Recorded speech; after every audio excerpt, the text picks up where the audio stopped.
Everyone, we are vibing, and I know I had said I was going to read for some individual signs, and I may do that later, but I decided to go ahead and just do a soul fam chat first. I hope you guys don't mind, and hope everybody gets this notification so that you guys can come chat with the soul fam a little bit. We're going to talk about this crazy Mercury retrograde and all the astrological shifts that are going on. First of all, hey Ladybug, hey Ashley, how you doing? So I know I'm not an astrologer, but I just know that everything going on right now astrologically is just intense, and it has been really for several months. And I know a lot of you guys have felt it. I have too. Hey Virgo sweetie, welcome in everybody. Howdy howdy to the soul fam, vibing with the tribe. Cassandra, good to see you, love. How's everybody doing? I know I said earlier, I know I said that I was going to do some individual signs, and I am, but I just decided to do this first. I hope y'all don't mind. I kind of just needed some chill time. And, but anyway, I probably will do those later this evening. But at any rate, hey, Paige, how you, Quantum Leaping, how's it going? Hey, Ian, good to see you, love.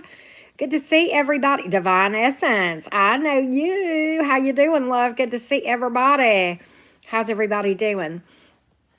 We're going to talk just a little bit about Mercury retrograde and really just all of the astrological shifting, energetic shifting that has been going on over the past, I don't know, I really probably what, 2 to 3 months, y'all. I don't know. I can't, things run together.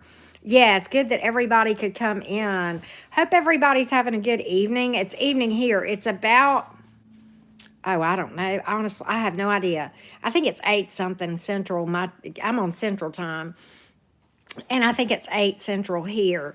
But at any rate, I'm just sitting here and vibing with my dogs and that sort of thing. 6:42. It must be. Let's see. Okay, if it's 6:42 in Cali, it's probably 8:42. It's a little bit later than I was thinking it was.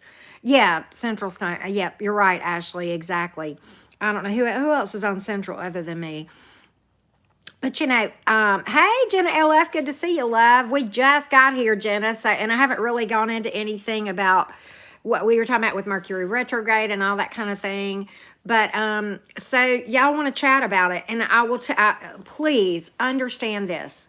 Big fat. I don't know what. Just information bomb. I am not an astrologer, and it is not my area of expertise. Let me tell you, there are folks that are great at astrology. It's a very complex area, as many of you know.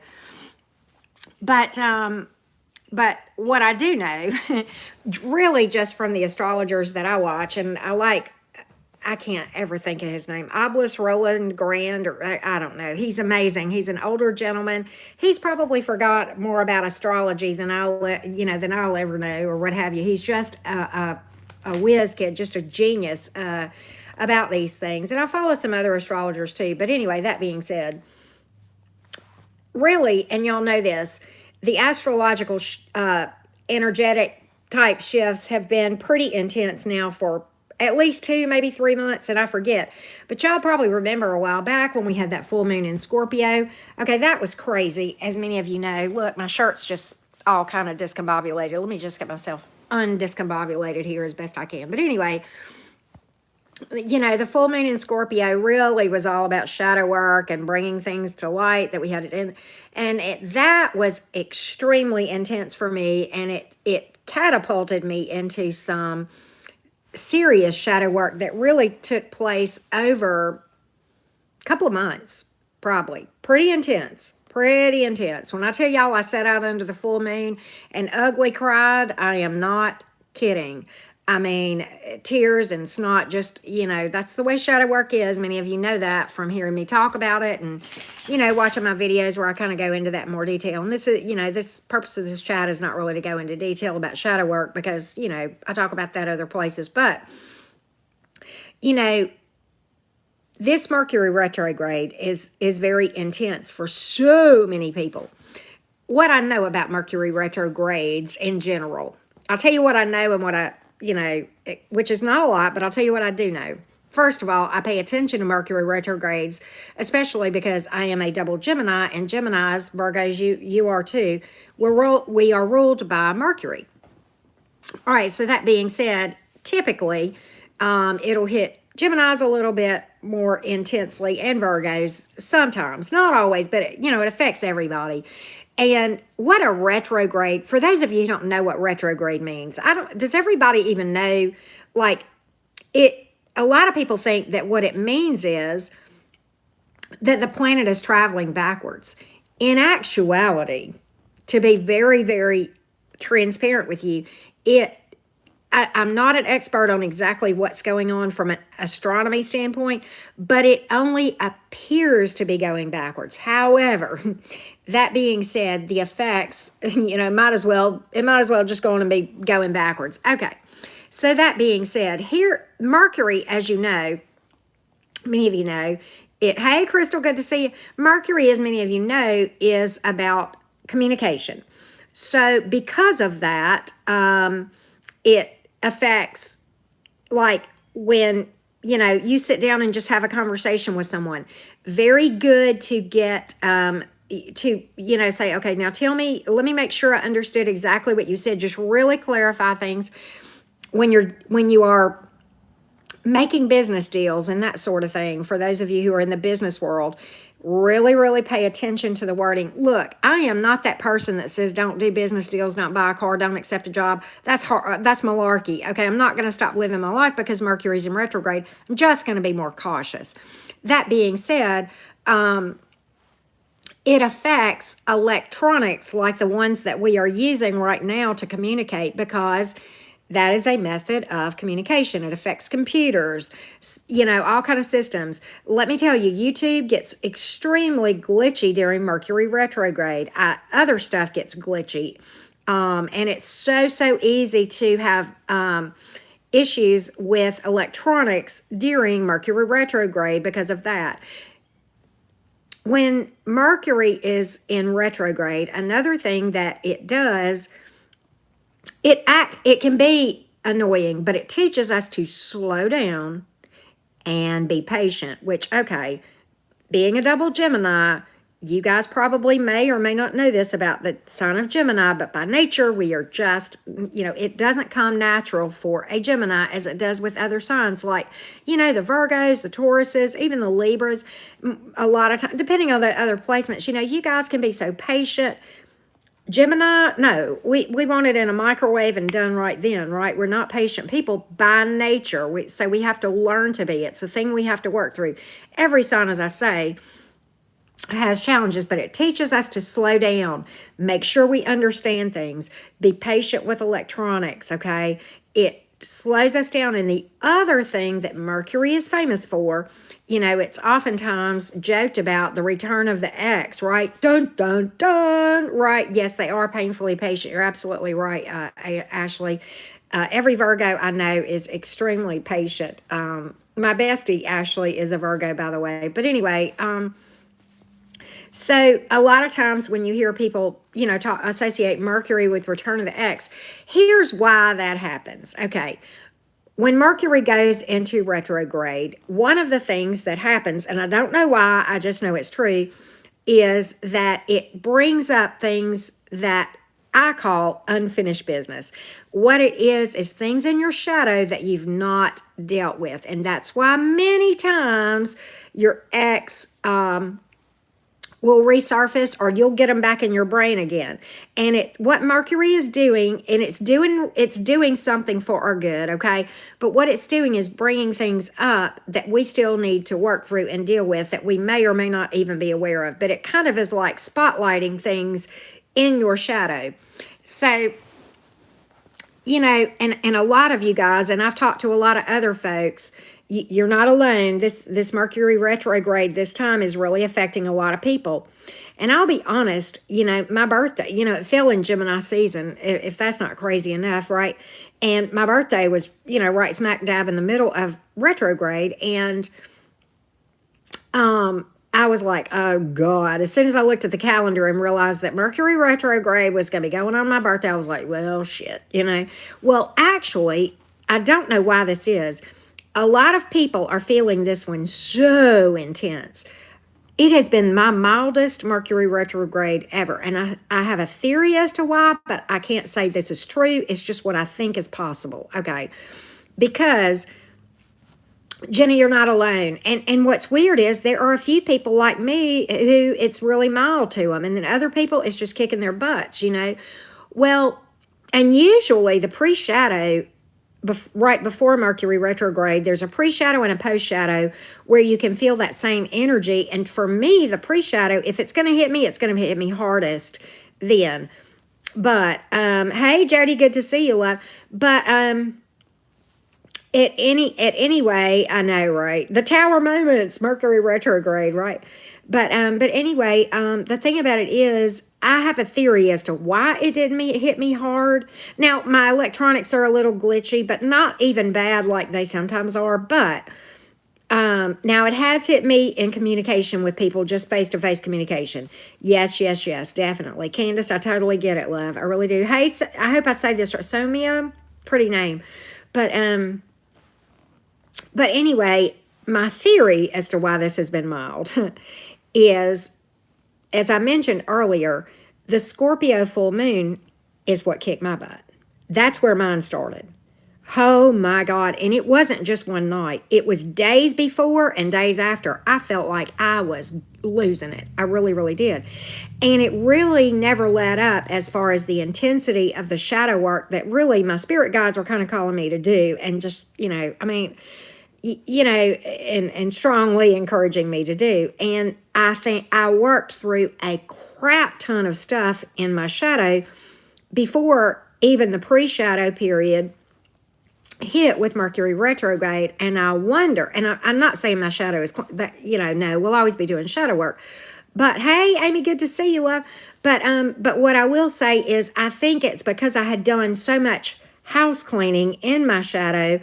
Hey, Sierra, I had done so much house cleaning prior to Mercury retrograde that I think by the time it came around, I was in better shape, and my sweet spirit guides had mercy upon my poor, tired soul. And so there you have it. And Divine, I get it. It is tough. It's heavy. It is intense. Divine, and when you do shadow work, I hope y'all know to do this. Self-care is important. Self-care, even not doing shadow work, but just period. Self-care amounts to really self-preservation. It's not being selfish, okay? Because at the end of the day, it's like I say this a lot, y'all. And I know a lot of y'all have heard me say this, if I don't put myself first, ahead of everything and everybody, yes, I'm a mother, and all of those things, I can't be a good mother unless I take care of myself first.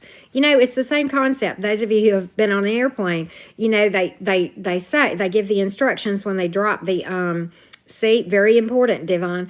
When they drop the oxygen masks and they say, if you have a small child with you, put yours on first. And why? Because you've got to take care of you before you can take care of your baby. Well, the same is true, at any age. I don't care how old they are, right? I can't be a good mother. I can't be a good daughter. I can't be a good romantic partner. I can't be a good employee. I can't be a good tarot reader. I can't be a good spiritualist or spiritual advisor. Then there you go. I have to take care of myself first, right? Vivid dreams about my ex. That's retrograde right there. And he was being sneaky. See, and what may be happening, and I hope I say this right, Samia, is it may be just bringing up some things that were buried in your subconscious that you weren't even aware of. That is the shadow self by definition. It is what we are unaware of. I cannot get my shirt right, y'all, and I'm sorry. But anyway, by definition, we're not aware of what's in our shadow, but yet that is controlling every single experience. So Mercury retrograde is actually for our good.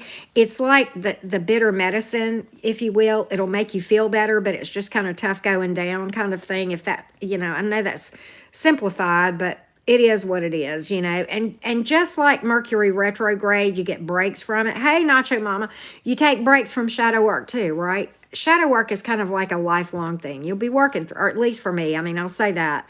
But, yes, see, lies, deceit, deception, and all of those things come to surface, during all of these astrological changes that are going on and energetic shifts. There's a lot going on in the world today in general. Things have been really intense, y'all, for a good over a year, as you well know. And it doesn't really matter, where you stand on different topics. It doesn't really matter. All of us have been affected by the events worldwide over the last over a year now, right? About a year and a quarter, right? Yes, it is. It is a continuing process. I will say this, Somia. One thing I've learned about in doing shadow work. Okay, it having having done it now for a while, periodically throughout the last 5 years, and really working through things.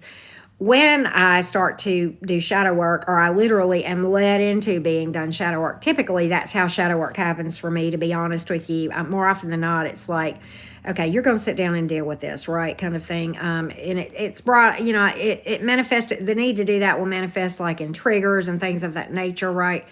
As I often say on there. But because I have done shadow work, and I'm not, I'm never consider myself an expert at anything, so please don't misunderstand what I'm about to say. But I'm more experienced at knowing what it is and what it feels like than I was when I first did it, 4.5, 5 years ago, right? So the feelings no longer take me by surprise, and it's still very difficult, but because I feel like it's not a stranger to me, I know how to navigate through it, and I know what to expect. So it makes it easier in the respect that it doesn't seem to take as long. Now, that's not to say that you should ever get in a rush. Take your time. And look, healing, nobody has a specific timeline on healing. Everybody is different because, we're all different levels of skills as far as energy worker goes. All of us have different amounts of things that are built up in the shadow to begin with, right? And everything that happened there, nobody has the same set of experiences that even create that thing to begin with. So with that being said, everybody has a different timeline of what they heal from and when. And so I hope that kind of, yeah. Well, and so I understand the feeling of feeling stuck too. See, Nacho Mama, there you go. It'll bring that stuff up. But so you're not stuck. I understand, because when I first started doing shadow work, I felt that exact same way. Like, oh my God, am I ever going to get through this?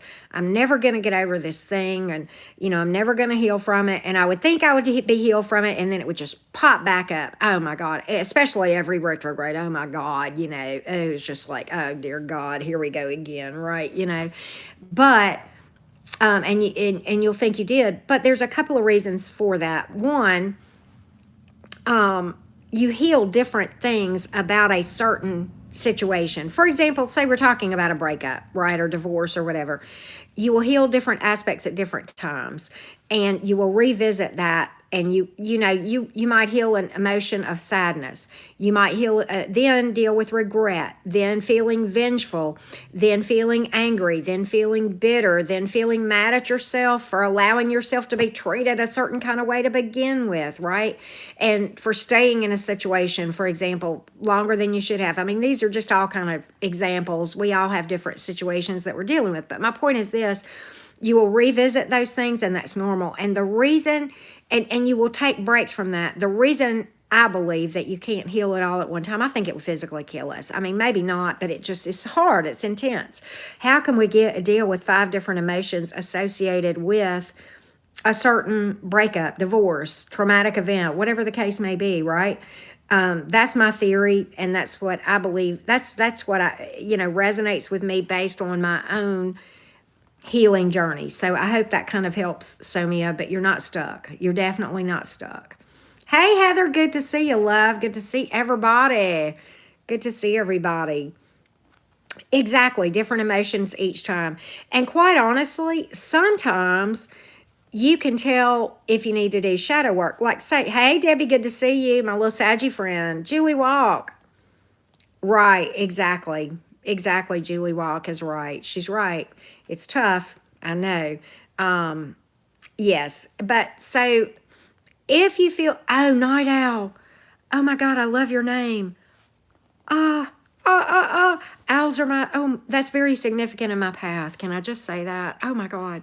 I love owls, y'all. Be still my heart. I have not seen your name before, Night Owl. I mean, I don't, if I have, I've, it's slipped my mind, but I'm so fortunate because I've got a lot of subscribers. And so, but anyway, yes, I love that name. I just saw your picture. That's so cute.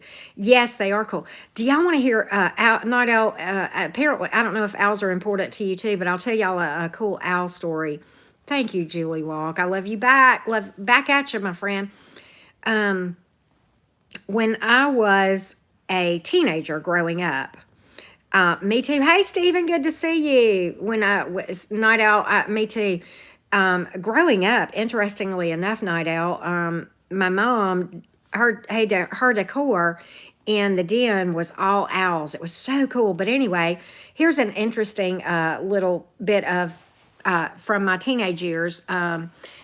Something that's cool, an experience that I'll share with y'all about owls. Okay, when I was a teenager growing up, we had a fireplace in the den, and we had left the damper open. Which, if you guys, the damper is what opens to let like the smoke out or what have you, right? And and so the damper was up, and we had it had been a couple of nights since we had had a fire in the fireplace, so there were ashes, but they were cold. But anyway, it was cool outside, and my dad on a Saturday morning, he was always an early bird, and he got up real early. And of course, my mom and I were sleeping in. No, never late, Latanya. Not at all, love. But anyway, my dad was up early, and he always got up at the crack of dawn. My mom and I slept late. Now I'm like him. I wake up early no matter what time I go to bed. It's crazy. But anyway, so he gets up, and he's at the bar, like we had like this little eat-in kitchen area over beside the den that was like a bar that it had bar stools at it. And he was sitting at the bar, and he was drinking his coffee and reading the newspaper. That was back in the day whenever, before internet, for people of you who don't remember that. But anyway, and he heard something kind of rustling in the ashes, and he's like, that's weird. And so he goes over there, and as he goes over there, out flies into our den a baby owl, and it's like flying all over the den. And it was a baby, and it like got soot from the ashes like all over the ceiling and stuff. I don't know how my dad did this, but he managed to catch this owl. And I had a like a big they are beautiful creatures and amazing. But anyway, he caught this owl. We had a big rabbit cage because I had a rabbit. There's not many animals you can name that I haven't had that can be had as pets or what have you. And he managed to get this baby owl into this cage, and he comes and he wakes my mom up. And my mom was hilarious. Y'all would have loved her. She was her dry sense of humor. And he comes back in there, and he's going to wake up my mom at first before he wakes me up. And he says, hey, baby, he says, do you want to see a baby owl? And she looked at him, and she's like half asleep, right? And she says, I've lived all my life to be woken up on Saturday morning at 5:30 for a baby owl. Of course, but so he comes and wakes me up, because she did get up. And then he comes and wakes me up, and of course I'm like, let me see. And so this owl, y'all, oh my God, it was gorgeous. Now, the only thing that this owl would eat was ground round, and like we only kept him for like a day because he was wild. But what had happened was, he had, in the top of our chimney, he was sitting up there, and we feel like he went to sleep and fell down the chimney and landed in the ashes, and that's how he got down there to begin with. Fortunately, we had not had a fire the night before, so the ashes, he didn't get burned, right? Oh, that is so cool. Jenna, I hear them all the time. I hear them. Crystal, thank you. Oh my God, thank you. Thank you, love. You are so sweet. Blessings back to you. Y'all helped me on my healing journey too. But so this owl, we only kept him for like maybe 48 hours, I think. But he would only eat ground round. And like my dad would have to put on these like really, really heavy duty, like welding type gloves or some kind of gloves, to put, because he was scared. Okay. Well, okay, the baby, look, you see how big my hand is, and I'm holding my phone with my other hand, but this would be like half his body. He was very small. He was a baby, right? His wingspan, hey, Pink Tot, his wingspan was probably a good 15 feet wide when we released him. And y'all, when I say that when we released him, and we released him at night, it was breathtaking. It was phenomenal, just absolutely beautiful. I do love owls though, and they are very, very significant in my spirituality and in my path. You know, to me, they represent wisdom and learning. And so thank you, Nefer Zoe. Yes, they are beautiful.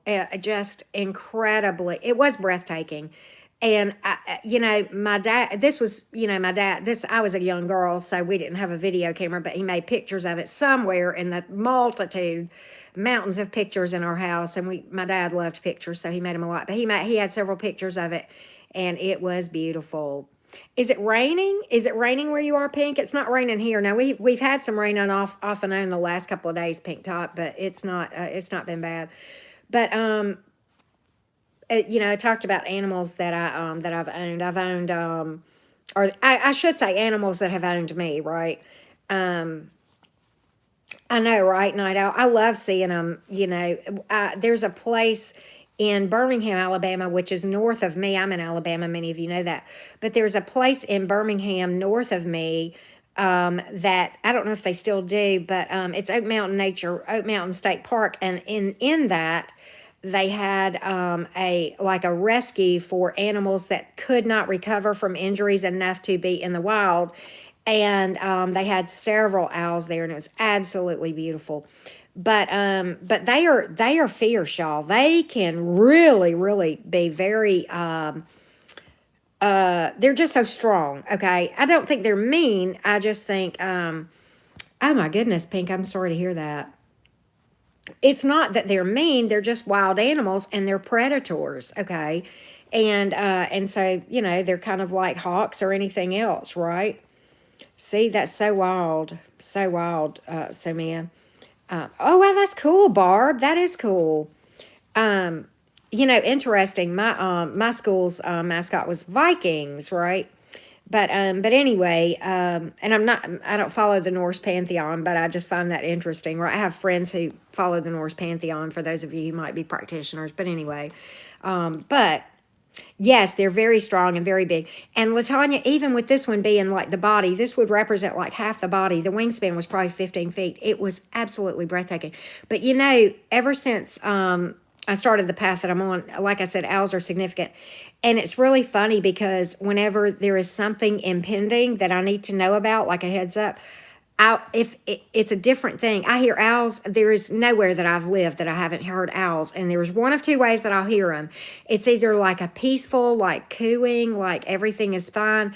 And then I'll hear one that's just, hoo, hoo, hoo, hoo, hoo, hoo, like, and I'm terrible at, but you know what I'm saying? And that always precedes me needing to know something. And it is amazing how that rolls. And I have no explanation, but you know, as far as animals I've had, y'all, many of y'all know I love horses. I really, really do. I don't consider and have never I've never considered horses pets. They are partners and friends and trusted, just a very trust built relationship.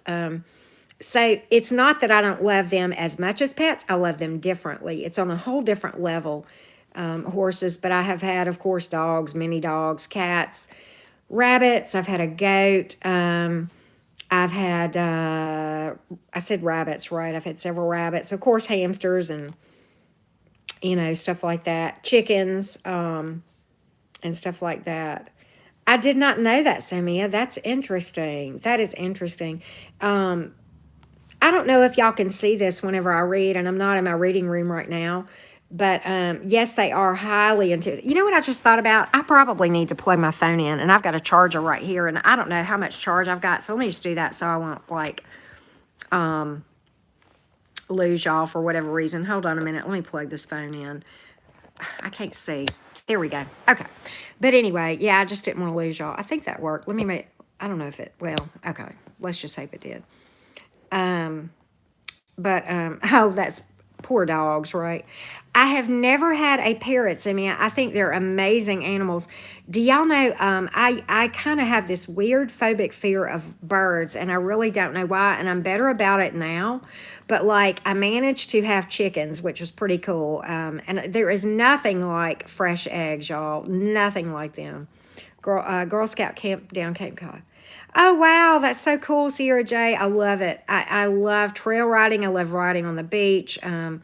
Just all kinds of riding and that sort of thing. But um, anything furry and friendly, you know. I mean, I probably love it. You know, I have a magnet on my refrigerator, and it says, the more people I talk to, the more I like my dog, or something like that, right? And God forbid I go to a heaven where there are no horses, you know, that kind of thing. And so yeah, I love animals. You know, most animals are highly spiritual, highly intuitive. My first horse, my heart horse, I call her, very, very spiritual. She could see energy. I've had cats and dogs that could see energetically as well. It's amazing how that rolls, you know. So pretty cool that way. But anyway, but yeah, this Mercury retrograde for most people, from what I understand, is pretty intense, y'all. So I totally get it. Just know this too shall pass, and it will make you better. It's kind of like bitter medicine, and it has its reasons, and it's all really for the best. Good to see you, Empress Within. How you doing? How you doing? Good to see you, love. I hope everybody's doing good. I hope everybody's doing good. Um, oh wow, that's so cool, quantum leaping. You know, they can depending on the breed, I think sometimes they can right, I know, Heather Dixon, I agree. But you know, chickens sometimes different breed do different colored eggs too, you know. I think chickens are absolutely comedians. They are so funny. I'm glad you're better, Amy. I'm glad you're better. Mercury retrograde can definitely it ain't no joke, right? Oh, Latanya, that's sweet. You're so cool. You're so cool. I'm thirsty. I got my tea right here. Yes, I have my iced tea, right? Jenna LF, you know, everybody, those of you who have had fresh eggs, you're going to know what I'm saying. To me, I know, right? To me, fresh eggs have a richer taste. A richer taste. They scare you. That's funny. I used to be real scared of birds, and my chickens helped a lot with that. But oh, I'm so sorry, Empress. You know, I lost my mother back in 2013. She was my bestie. Um, but I don't say that I ever, you know, got over it. I mean, you heal from things, but you don't get over it. You just kind of learn to live with it. And I don't know if that's much consolation. That was my experience. I can't say how you feel. I can only say I'm very, very sorry for your loss. And so, anyway, I'm very, very sorry that that is something that you have gone through. It's tough. It's tough. Yeah. You know, she'll always be with you, Empress. She'll always be with you. Birdie, that's such a cute name. Perfect love, no fear. That's such a cute name. Vegan. You know, I think my daughter probably is going to go vegetarian. Pink Todd, I don't know if you're still here. She's vegetarian. The way she puts it, I don't think eat anything with a face, right? I know, right? I know, Nacho Mama. Yep. Empress Within, we're all sending you big group hug from the Soul Tribe, right? Big group hug. Exactly. Yeah, death is really so misunderstood in my belief. And I mean, obviously I've never died. Oh, well, not in this life. But uh, I think that, I think death is really just like the death card in the tarot, I think it's just a transition to a different way of being, if you will. If that's my personal feeling. And I don't know how much that helps, but you know what? It's okay. It's okay. And that's what I think. And I have felt my mom many times. I'm sorry, Pink Tot. You know, Pink Tot, my YouTube earlier today was glitchy, and it's Mercury retrograde, I believe. Yes, yes. Well, yes. Um, so, but my daughter my daughter will probably be vegetarian before it's all said and done. Energy doesn't die in my world either, Jenna LF. I agree with you fully. I agree with you fully. I mean, it doesn't. You cannot, scientifically, energy doesn't die. And at our core, that's what we are. We are energetic beings, right? So, and I know this is all hard because it's easier when they have skin on, Empress. And I understand that truly. I truly do. You know, there's never a good time. You're never ready. I don't care. When I lost mine, it was sudden and unexpected. I had had a conversation with her. She drove herself to the doctor the day that she passed away. She drove herself to the doctor's office. Yes, she did. You would have had to have known my mom to really get that.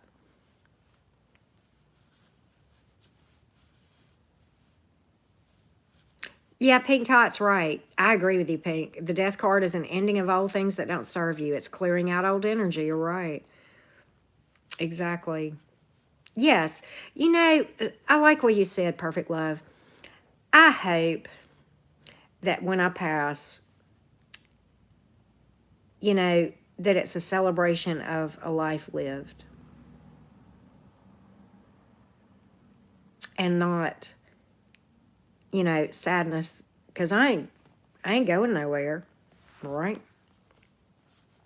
I always joke with my Virgo bestie. A lot of y'all hear me talking about one of my besties being a Virgo. I used to joke with him all the time, and I say, we're besties in this life, and when we pass away, then we'll be ghosties, and then we'll haunt everybody. But, and I'm not trying to make light at all, but I don't think that they really always leave.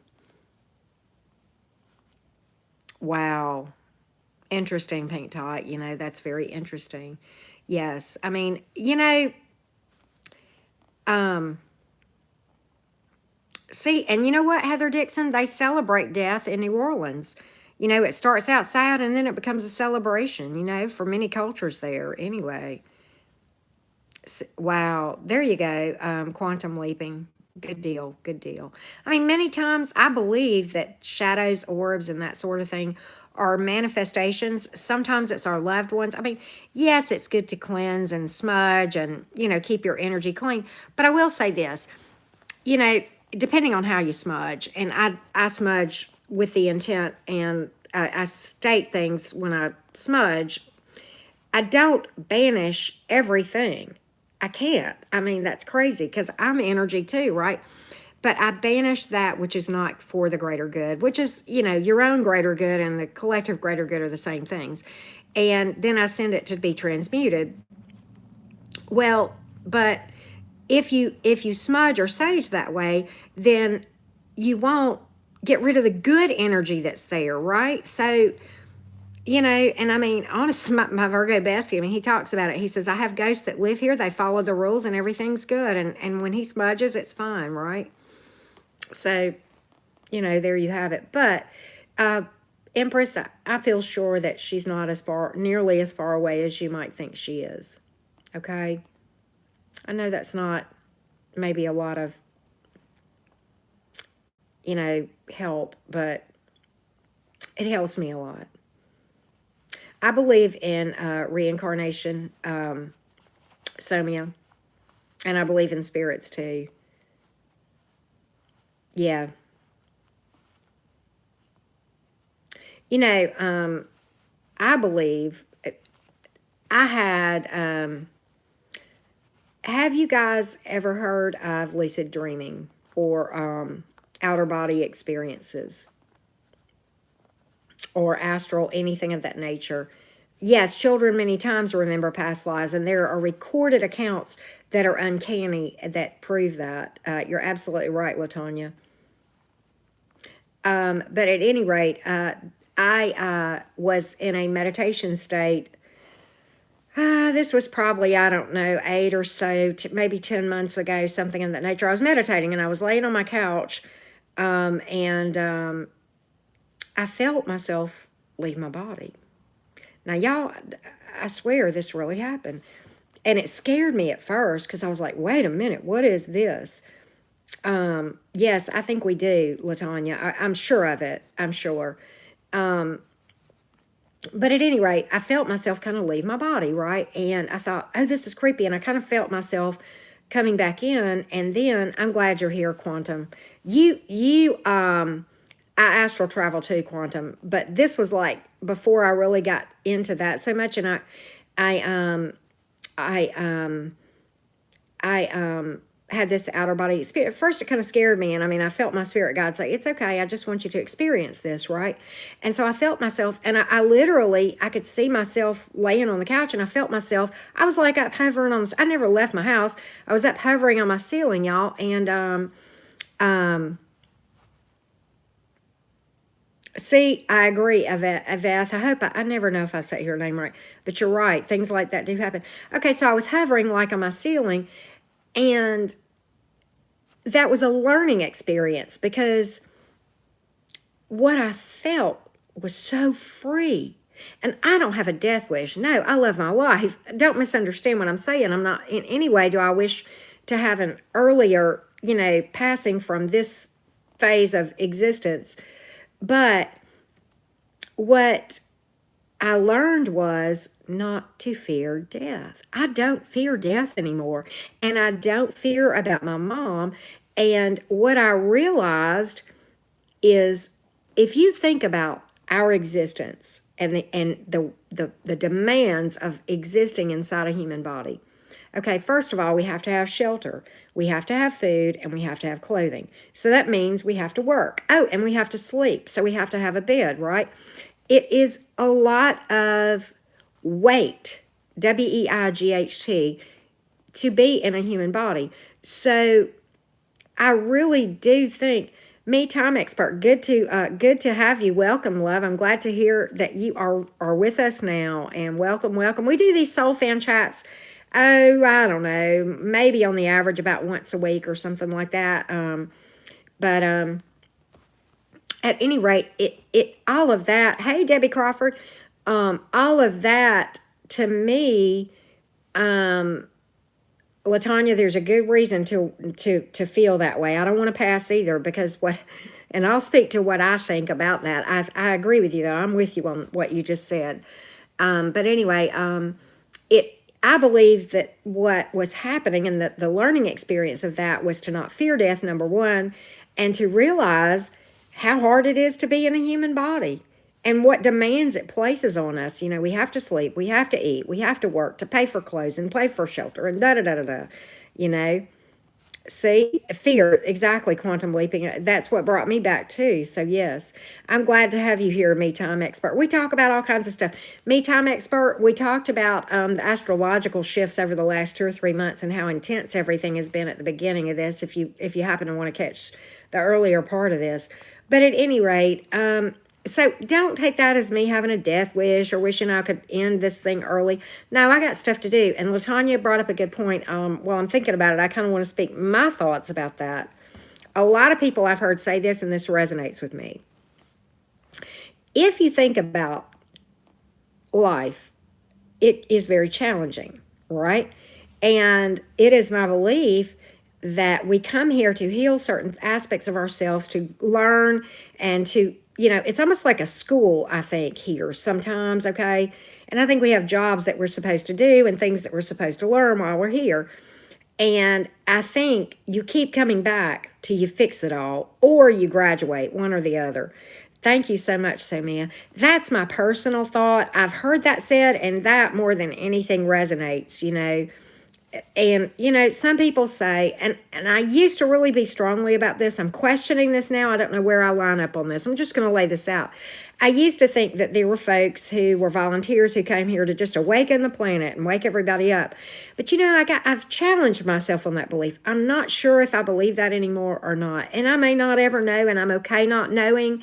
But, you know, that's really what this life is about, is keeping an open mind, questioning and challenging your beliefs, and being open to new ideas and new things. I still am pretty convinced that we do reincarnate. We come here to learn. I think we come many times until we accomplish and either heal everything or graduate or learn the things that we're supposed to learn here, or all of that. That's what I think. And I do think we have jobs that we're supposed to do while we're here, right? See, Nacho Mama, you know, see, graveyards don't bother me a bit. Not a bit. They're very peaceful to me. See? Yeah, see, I think that the more that you can heal and learn, the less likely you have to keep coming back and experiencing all this crap, you know, like narcissists and stuff like that we're always talking about in our readings, right? So that's my theory. I'm not saying it's a fact because I can't prove it. I'm just saying that's kind of where I'm leaning in my beliefs right now. Nacho Mama, you're right. Girl, don't even get me started on indoctrination. We might be here for 3 hours, right? Right? But, yeah, I mean, there is so much quantum leaping. Interesting that you would say that, right? Nacho Mama, I knew you would totally laugh at that, right? But, you know, here's the thing, Nacho Mama. And I'm just going to lay this out. Some of the nicest people I know who have hearts of gold are witches, atheists, Satanists, some of the kindest, most benevolent, I guess, healers in the world are from those walks of life. So I'm just going to say it. Pagans, witches, and you know what? I'm not saying there's not good Christians, but, you know, there you go. See, I think you're right, Pink Todd. I think it's because of unfinished business. And deja vu, yes, Jenna LF. You're right. When I grew up, and most of you probably figured this out. I mean, I grew up I was in the evangelical belief, okay? And there was such a strong emphasis on having to witness and, you know, recruit and proselytize those that we thought were lost and needed saving. And because of that, and it was almost a sin, because if you didn't tell everybody you come in contact with, then you'd have blood on your hands when you stood in Judgment Day, right? So there's such a strong push to, I agree with you, Nacho Mama. There's such a strong push to convince people that this way is the only way, that it really, you know, when you get outside that dynamic and then you see others that are still in that dynamic, you see how you used to think and you understand their thinking, but you see how damaging it can be. And you don't realize when you're in that dynamic how judgmental you can come across, and how, you know, how it can come across. And then when you start really doing a lot of research and study, it'll really make you question things. Right? I agree, Heather Dixon. I mean, and many of you know. And, you know, I hate labels. And many of you know that. Do I do rituals? Yeah, I do rituals. You know, but people say, are you a witch? Well, you know, call me what you want. You know what? I'm a healer. I'm a witch. I'm a mother. I'm a, you know, chaos practitioner. You know, some people would call me Luciferian. If you read the Satanic Tenets, okay, hear me out. If you read them, you know, most of us probably follow them without realizing this. And most people don't really understand. See, Nacho Mama, you know what? And I don't know that entity, but I've heard great things about that. And I mean, I don't want to say it because I may say it wrong. And I don't want to be, you know, and I don't know. They're not easily offended like that if you say things and you mean respectfully and you just, you know, erroneously mispronounce. But at any rate, there are so many beings out there, that have gotten a bad rap. And you know, many people who identify as Satanist are atheist. They just believe in the concepts and the tenets. Okay, now there are Satanists that are theists. Okay, the light bringer, Nacho Mama.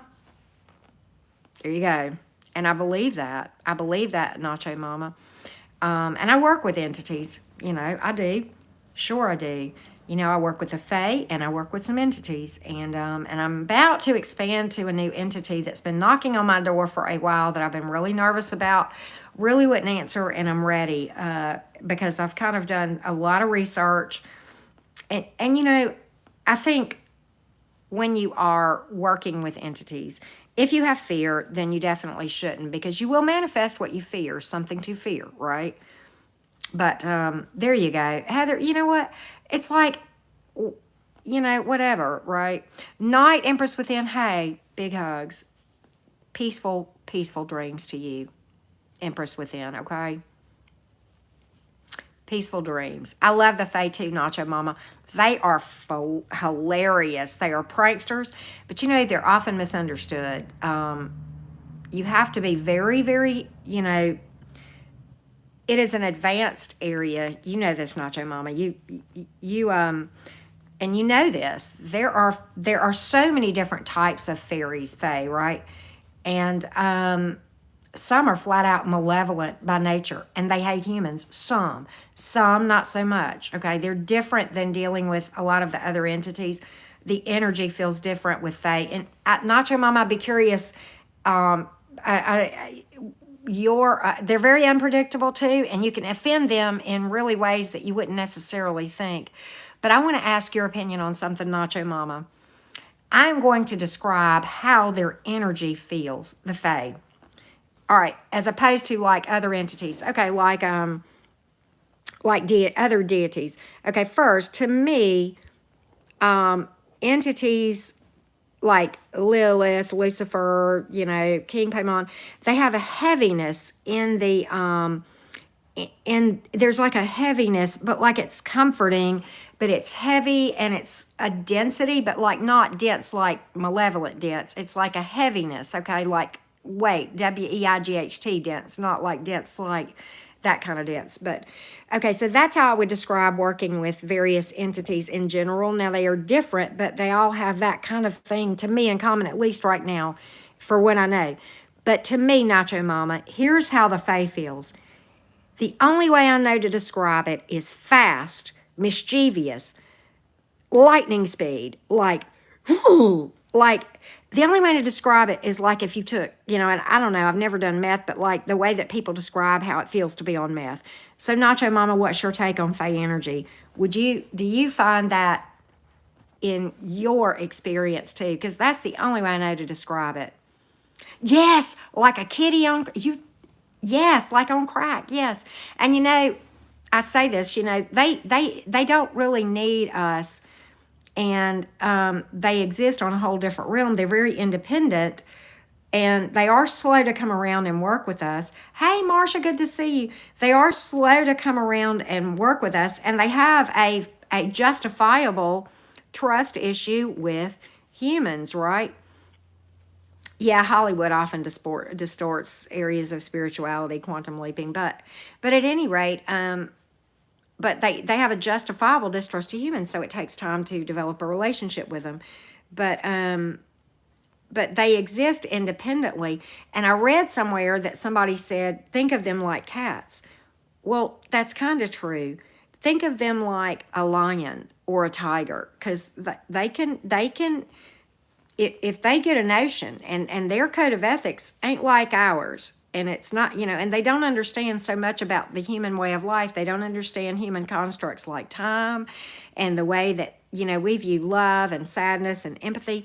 It's different for them, you know, and things that they think are cute and funny, we may not think are cute. You know, they hide your car keys. They don't know what it means to be late to work, right? They're like, what does that mean? You're not late. You're never late, right? They will. They will. Yes, they will steal stuff. They will steal stuff. And you know what I have found, Nacho Mama? That they're such pranksters. I mean, you can't help but, it's like you can't help but think they're adorable. Now, I work with dryads, and they are very, very benevolent and easier to work with. And there's a bunch. I think there's more types of fae than most people realize. There's just a number of different types of fae. Some fully malevolent, some not so much, but all of them pranksters, and they all have the capability of being malevolent. Okay, but with that being said, Nacho Mama, funny story this past weekend with the fae, right? All right, so my daughter, y'all know she's a teenager, right? She is 16. She has Apple those AirPod things that go in your ear. Well, yes, prickly. Exactly. Yes, they feel like tickling, sometimes feathers, and they make more noise than other entities too. And I've heard it's because their realm is closer to ours, but they can be noisy. Quantum, they don't manifest a lot, but yes, they do understand what you say, Latanya. But at any rate, so fun fact about the AirPods. So my daughter is laying in bed listening to music. She takes her AirPods out and puts them on her nightstand and goes to sleep, okay? The next day, we get up. Neither of us had left the inside of the house at all, okay? We had been inside. We had not gone outside. She gets up and she says, Mom, did you get my AirPods? Which she kind of knows I wouldn't because I just don't use those, right? I said, no, baby, I didn't get them. And she said, well, I didn't think so. She said, they're not here. And she tells me, da-da-da-da-da, yes, a flash of light. Sometimes, like almost like a vibrational small light that's kind of vibrating sometimes in the corner of your eyes. Nacho Mama's right. And sometimes shiny, I've heard, but it's always like little lightning bugs sometimes, okay? But they can actually manifest and look so many different ways. But so back to the AirPod story. So she's like, Mom, I don't know where they are. And I'm like, well, where'd you put them? And she tells me this, da-da-da-da-da. And she said, she tells me, I took them out. And she said, Mom, I don't know where they are. We tore the house apart. We couldn't find them anywhere. And I looked at her and see, I've started kind of ramping up my work with the Fae a little bit more the last few weeks, right? And I looked at her and I said, okay, here's what we're going to do. So we took this nice little bitty bowl like this. I put some honey in it where the AirPods were. Now, you don't demand a damn thing from them, right? And they have no fucks to give about hurting your feelings. And if they decide to return something, they don't have to. They just might. They might not. It just depends, right? And quite honestly, the dryads that I work with are just cooler than some of the other ones that you could possibly run across, right? So at any rate, so I took this little thing of honey, Nacho Mama, and I put it on her nightstand right where she left the AirPods, and I said, if you please, we would greatly request and appreciate if you could kindly consider returning her AirPods, right? Okay. A few hours later, my daughter goes outside. First time either one of us had been outside. She goes to my car. She opens her car door on the passenger side, and guess what's in the passenger seat? I shit you not. I shit you not. Her AirPods, and neither of us had been outside. Tell me. And they returned them. And of course, and I've read this. I don't know this to be true, but I do this just because. But I've read that you don't say thank you. You say we appreciate your kindness for returning this or something of that nature, because you don't want to ever insinuate a debt to the Fae. Oh, hell no. It's a very advanced area. Anybody that wants to work with them, first of all, you want to protect against, baneful energy, because you don't want to open yourself up. But there are ones that can, you can work with. But it's a very advanced area that I would highly recommend really, really researching a lot about before going forward. And I'm not saying that, I'm not a gatekeeper. It's not that at all. But, if you feel ready, then just start researching and learning. Some of what I read doesn't resonate with my own experience, but that doesn't mean it's not true. That just means probably that I work with some really kind Fae. But Fae, yes, like fairies, Fae, Fae, Fey sometimes, right? See, Nacho Mama, you're right. And I've lost stuff, and I said to him one time, because they would always steal just one earring, and I'm like, why? And I got to the point where I would, just leave them earrings that, and, whatever. But, and they leave mine alone now, which is kind of cool. But what I asked them is, I said, okay, if you choose to steal my, yes, if you choose to steal my earrings, you go ahead. If you really like that pair, okay, but just please take both pair that match and not just one, because the other one's not doing me any good anyway, and so you might as well enjoy it. And I kind of think they appreciated that, because I wasn't telling them, don't take my shit, right? It's not like you can command them. They don't really take kindly to that, right? They don't really take, and they're very chaotic, very unpredictable, right? Hey, 1111, good to see you, love. Good to see you. Good for being here. Thank you for being here. But yes, Faye, F-A-E. Different people spell it differently. I've seen it spelled F-E-Y, F-A-E, and then I've seen fairy spelled F-A-R, there's the traditional F-A-I-R-Y, F-A-E-I-R-Y, and some people say that different spellings mean malevolent fairies versus nice. You know what? Whatever. Oh, and I've read this, and I really think this is true. I may be wrong, but I've read this, and this resonates with me. I have always referred to them as my good folk, my wee folk or whatever, or the kind folk. And I've read they don't really care to be called fairies. I don't know if that's true, but yeah, I'll be honest with you, LaTanya. I work with some badass spirits in addition to the Fae, and they are so much easier to predict and understand than the Fae, right? So Mia, yes. Yep, Nacho Mama's right. Yeah, so many different spellings, right, Nacho Mama? Yeah, Yvette, it's kind of interesting. And supposedly there are dragons and reptilians and unicorns. I'm not an expert on all this kind of stuff. I know a little bit more about draconian energy than other stuff. I will say this, most people think that draconians are evil and malevolent, and they are dark energy by nature, but that does not make all of them malevolent. I know look, okay, I have a very close friend who is draconian in nature. His nature is draconian. My nature is kind of fey, but anyway, his nature is draconian. He's a light worker.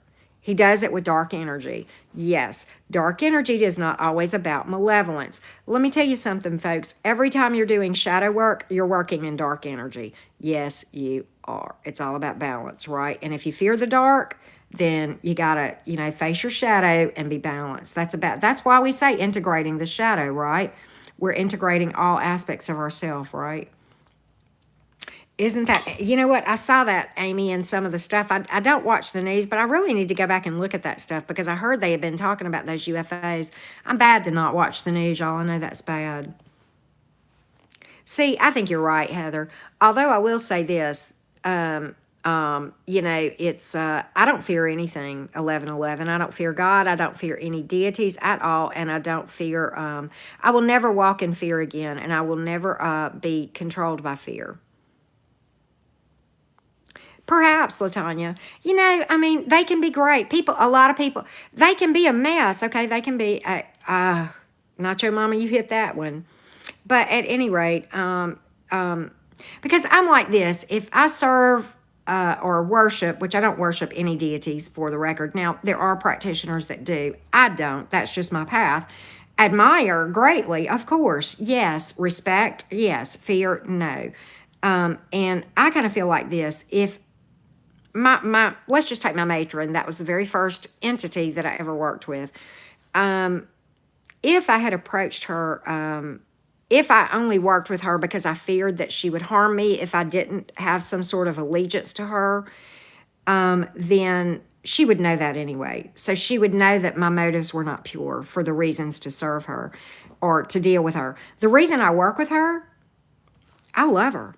I just love her. She's amazing. Point blank. Hey, Peta, right? And nothing more. And you know what? I have worked with, over time, let me count. I'm going to see if I can count right.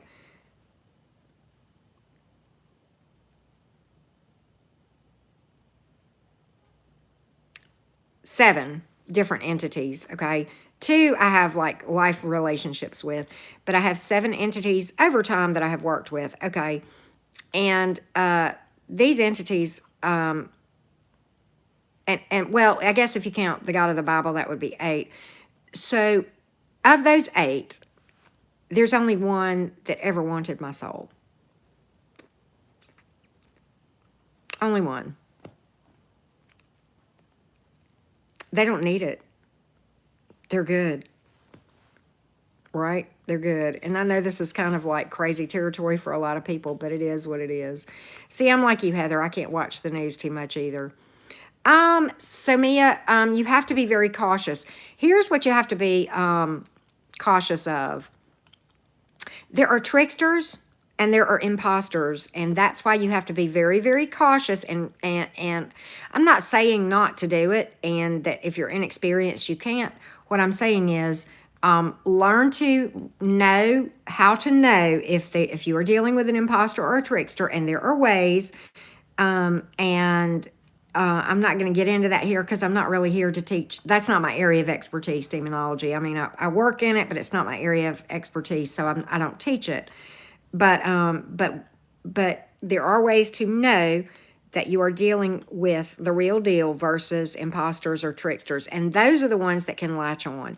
There are also parasites, which are malevolent in nature, and those, those can happen when we're not properly have protection in place, like things like black tourmaline, black salt, salting your area, just shielding your energy, and taking protective measures, and that sort of thing. That's one way that you can get parasites. Okay, now, they're not hard to get rid of, but parasites are nasty and they can create big problems for you.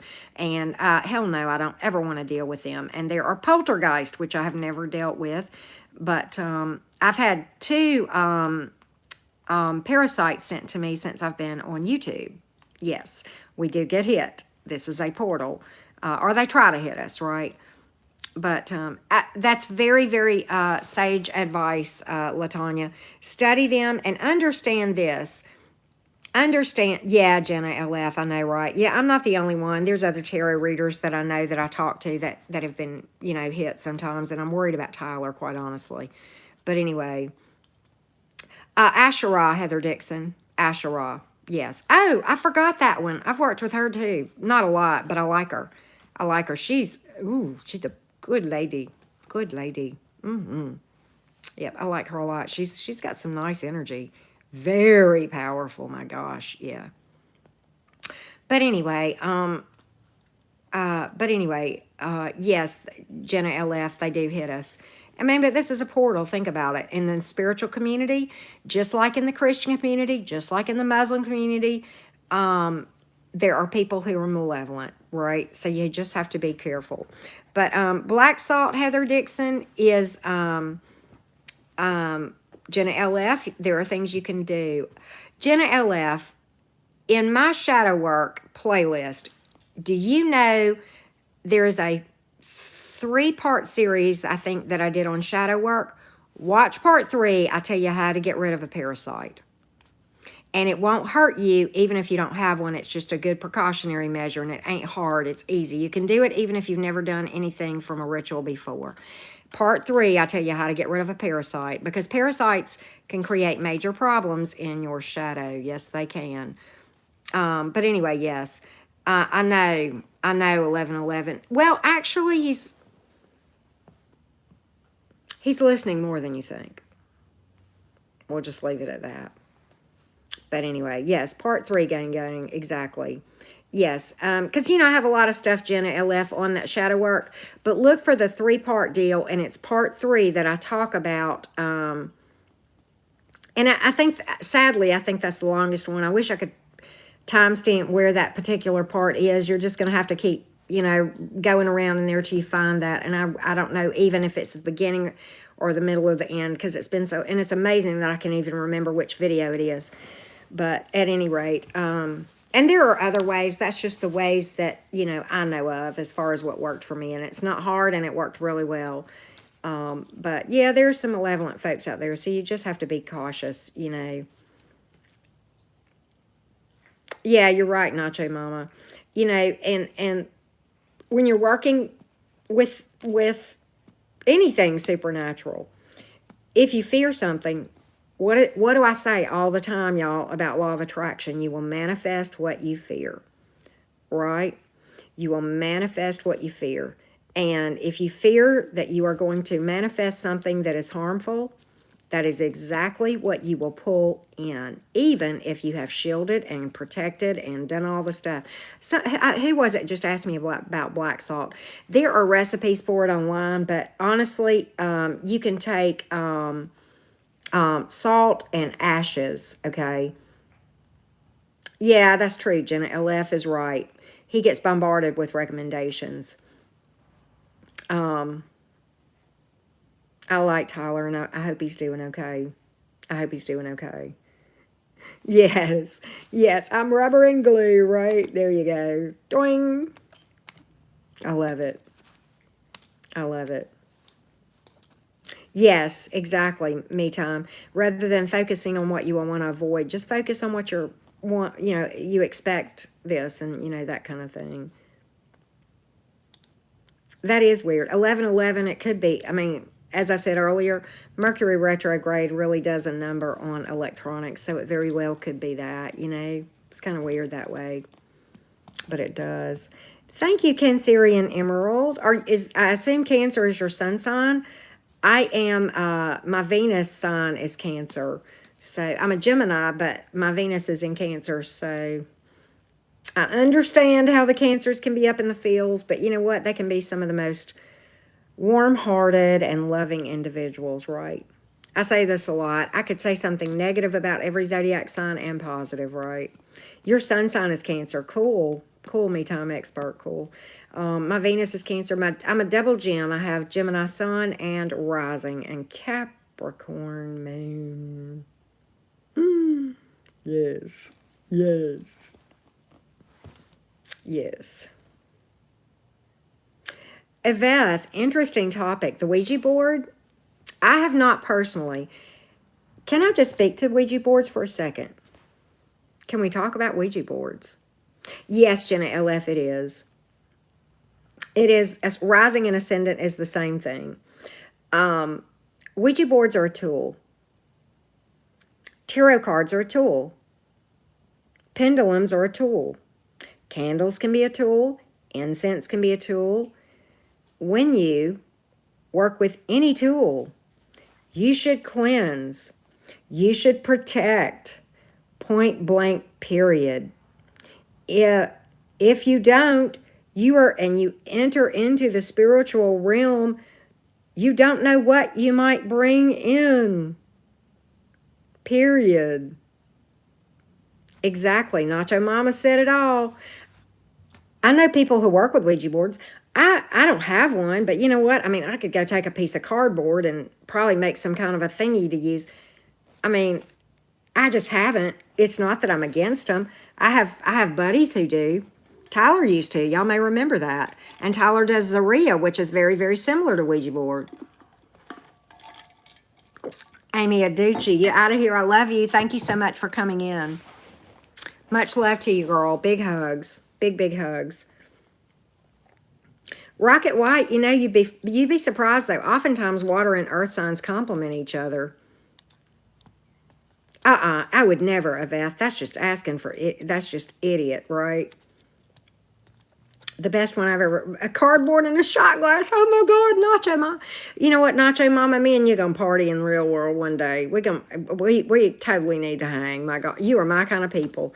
And that's what people who become interested in the craft. And I mean, you know what? This is not me proselytizing. Believe how you want to believe, but understand this. If you are interested in the craft, okay, you don't have to go out and buy a bunch of shit. In fact, you can use what you have. You can practice. Me too, Nacho Mom. You can practice on a budget. Back in the day, okay, they didn't have, metaphysical stores. No, back in the day, they'd go out and get stuff in nature, rocks, stuff like that. Come on now. We'd build bonfires, right? Come on now, right? And make stuff. Because look, the most important part of that path, if you're called, if you're not called, this ain't me proselytizing, but if you're called to that path, the most important tool is your intent and your energy and your faith in what you are doing. Point blank, period. That's it. And many times I have done things going right down the road, right? Yeah. Yeah, and in fact, you're right, Rocket. I mean, many people who have more of a natural spirituality about them. All right, 1111. I will talk to you soon. Thank you for popping in. It's always good to hear from you. But Rocket White, you're right, because there are folks that are just seemingly more apt to be spiritual in nature. And there's so many different beliefs about how that kind.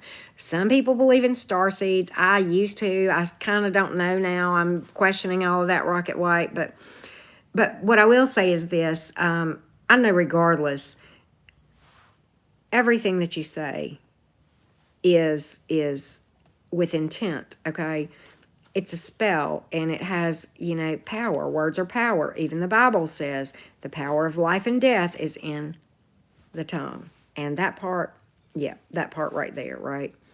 Hello, Filipina named Crystal. Good to see you. Good to see you. Welcome in. Time expert, that's true. And, some practitioners do, some don't. I personally like working with the elements. I really do. See, you're right. And Heather Dixon, talking about colored candles, I'm so glad you brought that up. One of my, because, they say you can use white for anything. But here's my thing. All right. I know sometimes males can be. Rocket White, I'm dying over that. You're funny. But anyway, I can't stop laughing about that. But okay. No, Jenny, you're never late. Okay, let's just take and use, for example, the man. Some men are colorblind, right? Okay, so thank you so much, Filipina. So some men are colorblind, correct? All right, so, and I don't even remember some of the correspondences, but green is associated with like money, right? And then I think blue is associated with healing, but hell, I don't know. I know purple is astral. I know purple, among other things, can be astral travel, right? Well, do you think that if that man that's colorblind picked up a purple candle and his intent was to manifest money, do you think that it wouldn't work because that candle was purple? That's BS, and you know it, right? Green is red when you're colorblind. You damn right, Nacho Mama. You damn right. And it doesn't matter. It doesn't matter. Oh, well, good to pop back in. I hope the dial tone goes away too, 1111. I hope so too. But anyway, all that stuff, it don't. Come on now. You know what I mean? I mean, that's just me. And, to me, the tools do enhance. Herbs, candles, incense, whatever. But to be honest, with a strong enough intent, I could cleanse my house with just me. No smudging, no sage, no whatever. I mean, and so could you. When you step into that power, yes, you can. Okay? You don't need tools. They just enhance. There you go, right? I've done Nacho Mama, I bet you've done this. Have you done rituals while you were driving? I have. Plenty of times. Plenty of times. A lot of people do that. And when you walk in that path, you're right, me time expert. But, 1111, you're funny. But yeah, I mean, it's all in your intent. It really is. And your will and your faith in what you're doing. And your faith in what you're doing. I do not, every path is different, okay? Everybody's different. Yes, you're right, Nacho Mama. You're absolutely right. Yeah, because all that energy combines. Hey, gorgeous, good to see you. All that energy, and it's like collective energy. So it does very much strengthen it. Oh, I forgot what I was going to say. I totally lost my train of thought. God. Imagine that. A double Gemini with ADHD losing their train of thought. Yep, Jenny Padua, you're right. And there's a reason for that. Oh, feel free, Rocket White. Feel free. I mean, I'm all about, look, I'm a Gemini and I love Fae energy. And, you know what I mean? Let's see. What'd you say, Nacho Mama? Oh, yeah. Yeah. If I light a candle, it's on. I mean business. I'm not playing. Yep. I'm not playing. I'm not playing. And if I get out the candle and the incense and start writing and get my cauldron and burn something, yeah, which is, kind of how I deal with oh wow, Jamie. Wow. Wow. I love working with fire. Nacho Mama, I feel that it makes things fast. Do you remember what Jamie, what your buddy, if he said anything or if he just appeared? It could just be Jamie, that your buddy wants you to know that they're there. Yes, it's a different realm. All right, Kimothy, we're fixing to get rid of you. Bye. Thank you, Jenna LF. You beat me to it. Oh, look at everybody. Look at everybody. Let me see if I can. All right, somebody took care of that. Thank y'all. I'm like, say hi, but don't say it a bunch, right? Double Virgo with ADHD. Wow. So see, and Virgos are ruled by Mercury too. Interestingly, Heather Dixon. But you know this, Geminis, and we get a bad rap. But I mean, you know what? It's justified, but we can be flighty.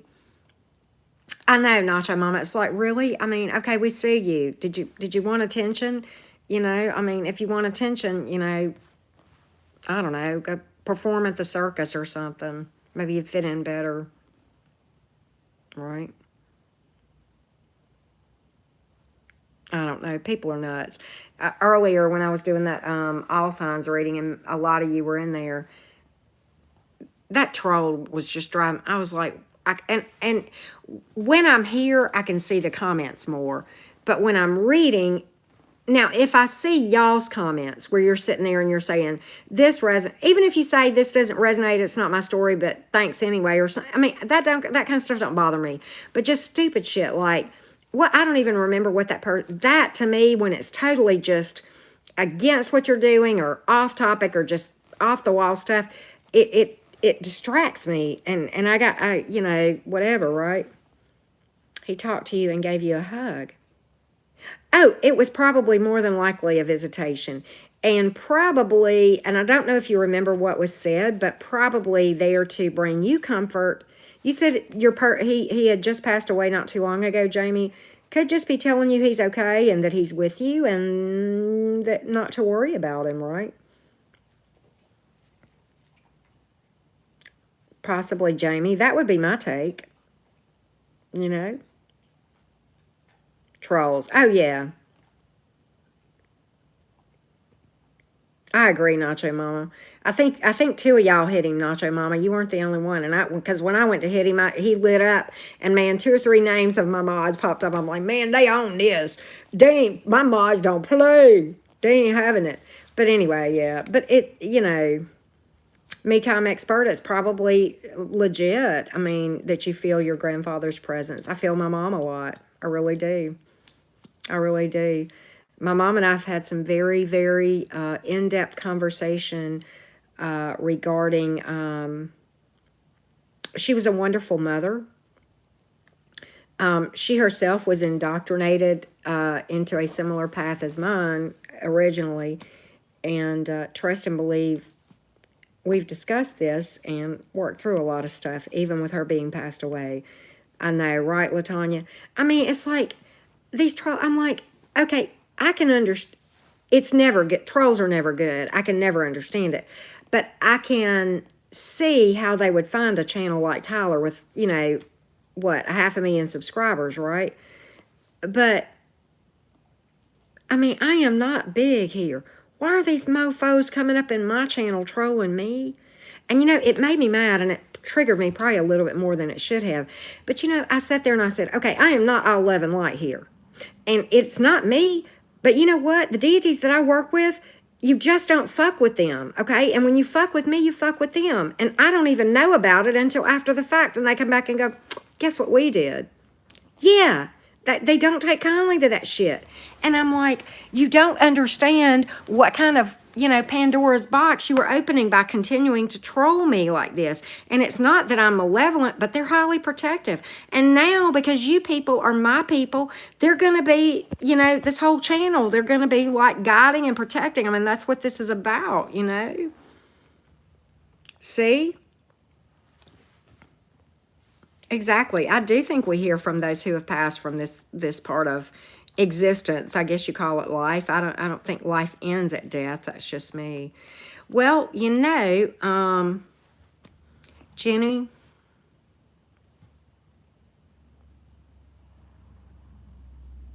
you don't know what he wants.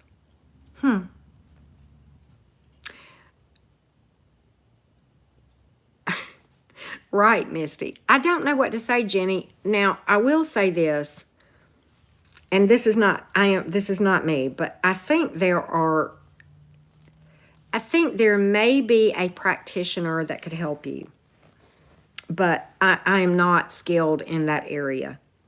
Okay, I don't do that because I just don't know how. And I have no problem. There are areas that I have dealt with that are very advanced. There are other areas that are very advanced that I've never dealt with. I've dabbled in a lot of stuff, and I'm probably a jack of all trades, master of a few, right? Master of a few, right? And that is an area that I know about, but I don't know like how, right? I'm sorry, 1111. I think it's Mercury retrograde. There you go, Jenna LF. Jenna LF, the type of thing that I had you walk through in that part 3 is something you can do regardless, okay? And it's just like a cleansing, really. Yeah, exactly. That's a good idea, Yvette.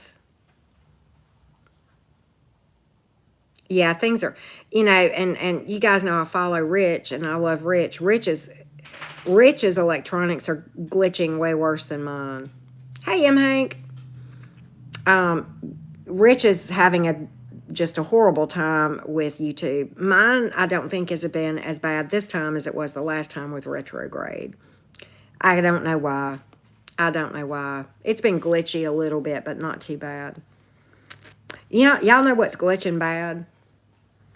I'm embarrassed to tell y'all this. You know how I talk about different ways of self-care, right? Hey, Mary Adams. I play this video game on my phone called Slither. It's ridiculous. I know. My Slither is what's glitching. And I keep getting killed. I know, really. It's a rough life when that's your only complaint about retrograde, right? Jenna LF, that's a good idea. That's a good idea. Definitely. I know, you're right. I need to learn that, Nacho Mama. I just, and that me triggered, there's my shadow talking to me. It's like, okay, Karen, and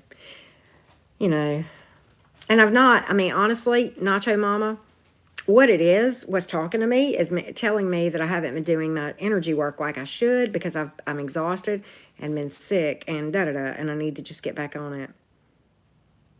Interesting, Jamie. Interesting. I see triple numbers sometimes. It just kind of depends. And, and then I'll see the 1111 a lot during the day sometimes, like on my clock or whatever. We're only human. I know. And, I think sometimes these triggers, just like today, it was just like my higher self, I guess, if you will, saying, okay, you need to slow down. This is my higher self talking to me. Okay, you need to slow down and you need to do some energy work. Get back into your meditation more like you were before, and just rest and relax. And quite honestly, y'all, I know I had planned to do some other readings, but I don't know if I'm going to do them because I'm tired. And y'all, I've been sick for 3 days. Many of you know that. I don't know. I said that it was a stomach virus, y'all. I don't know what it was, but it was about 5 or 6 days. And the last 3 days were the worst. I held nothing down, not even liquids, nothing. and I was running a little bit of fever. I agree, Mary Adams. I was running a little bit of fever, but many of you know this. I mean, I've been running like crazy trying, before my dad went into assisted living, and I'm still running like crazy because now I've got to get his house broken down. I went into, and I did all this moving and all this kind of stuff. And I've got some additional things that I want to do with my channel and changes that I want to make, but I can't do it right now because I can't take on anything else because I still got to get this other stuff cleaned off my plate. You may be right, M. Hank. You reckon it would have lasted like 5 or 6 or 7 days? Sierra, I never thought of that. Well, you know what's weird, Sierra? I've been having some truth bombs hitting me. Okay, watermelon. Jello. I like Jello cups, especially strawberry. I know this. I know, Mary Adams, you're right. I will say this. I know this. Whether it was just strictly exhaustion or if I truly did have some kind of stomach bug or stomach flu, my immune system was horribly compromised. And so I was wide open for it. You know what I mean? And plus, just running. I mean, I'm meditating every day, but not as much. Hey, Wendy. Oh, thank you so much. Oh, my goodness, Wendy. Well, you know what? Good on you for standing your ground. Good on you. Good for you. I'm proud of you.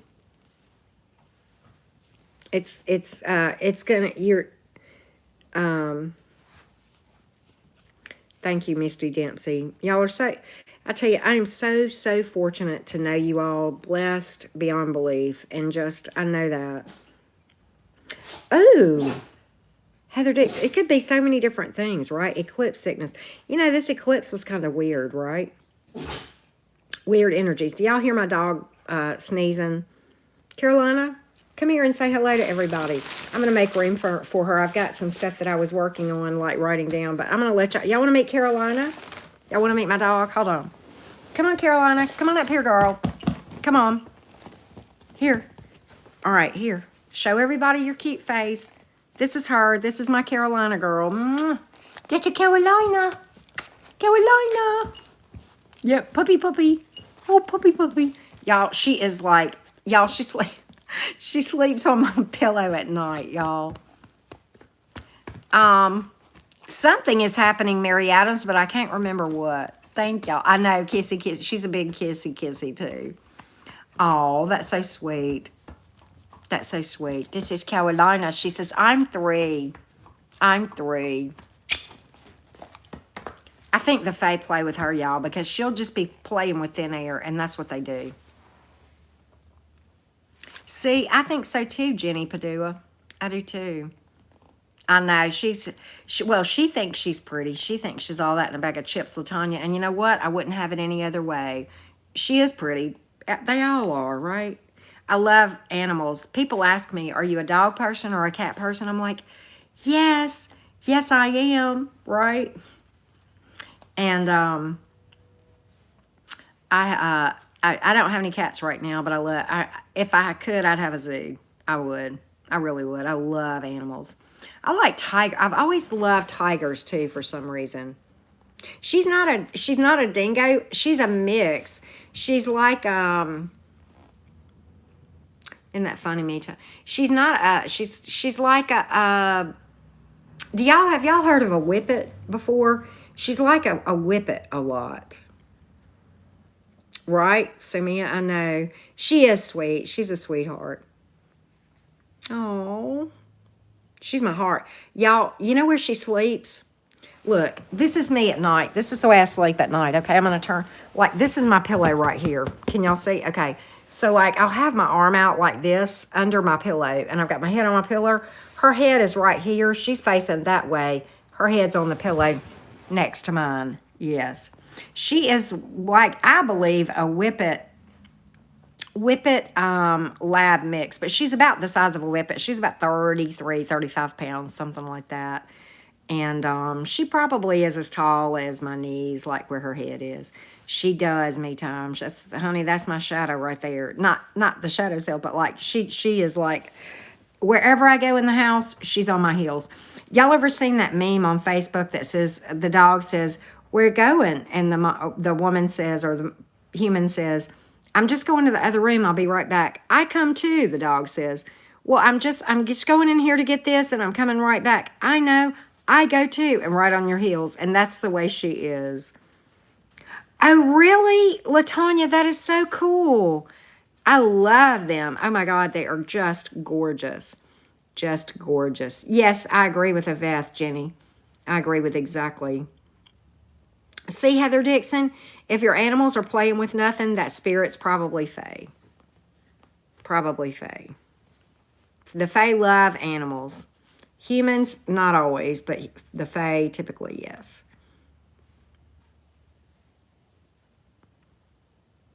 See, I love cats. People think cats are stupid. No, they're not. They just don't think like we do. People are so close-minded because they think if you don't think, our ego tells us, well, if something doesn't understand things in the way that we do, then that means they're stupid. No, not at all. Not at all, right? Horses, I've heard people say horses are stupid. Horses are some of the most intelligent beings that walk this earth, right? M. Hank, that is so cool. I've had Russian blues. That is so cool. That is so cool, Jenna. We love the Fae. Yes, we do. The sweet ones, the Sealy Court, but even then, right. But anyway,